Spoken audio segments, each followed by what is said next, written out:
Hi, it's Megan Chas and meron tayong another cake today. It's a money cake with 24,000 pesos inside. Rush order talaga to. Kagabi lang si Sir nag-inquire and kaninang umaga niya lang binigay sa amin yung money. I made this cake for 3 hours. Sakto nung pinabox namin, just right after namin matapos mag-box ay nandiyan na nga si Sir sa labas. First, gumawa muna ako ng filling. It's just a whipped cream with melted chocolate.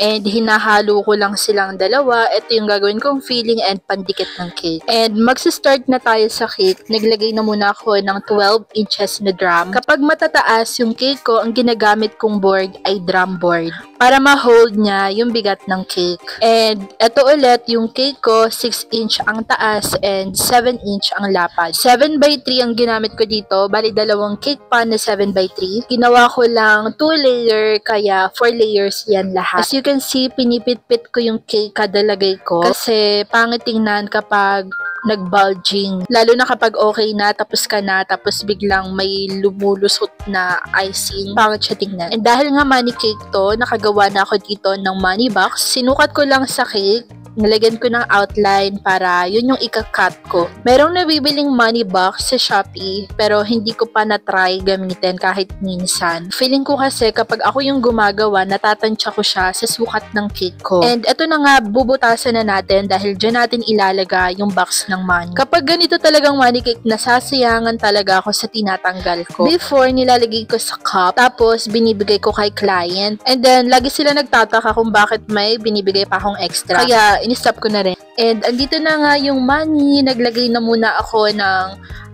hihilahan. Dapat ay ribbon lace ito. So, since wala akong ribbon lace, ito na lang yung ginawa ko. Nagtusok ako ng barbecue stick and dinikit ko yung rhinestone na lace. Dito sa barbecue stick, dyan ko ididikit yung happy birthday na topper. Dapat yung happy birthday na topper na mismo yung pagdidikitan ko. Kaso lang, baka kasi maputol. Mag-icing pa kasi ako sa taas. And dito hinahawakan ko yung takip ng box. Then, nilagyan ko na muna ng icing para pampabigat. Kasi kapag walang icing, tumataas siya. And of course, hindi natin makakalimutan ang dowel. So, lalagyan ko pa rin siya ng dowel kahit may butas na siya sa gitna. And then, nag-start na rin akong mag-icing. Simple lang naman yung napiling design ni Sir.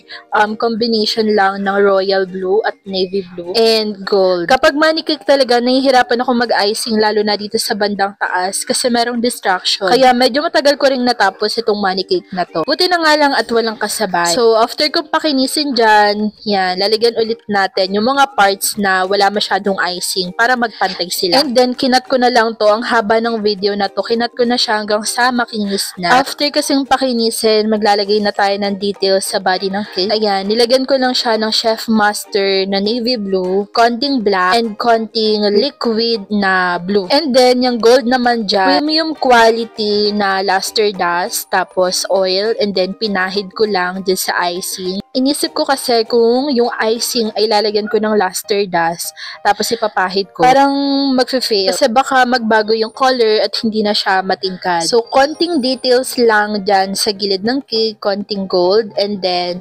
maglalagay na tayo ng macaron sa taas. Fondant macarons nga lang ito, and sinabi ko naman kay client na fondant lang po yung maipoprovide ko since rush order po ito. Yung isa dyan ay kinulayan ko ng luster dust na golden with oil, and then dragis na iba't ibang sizes. Lastly, yung happy birthday, kinabit ko na, and eto na yung final look. Thank you so much for watching. Bye!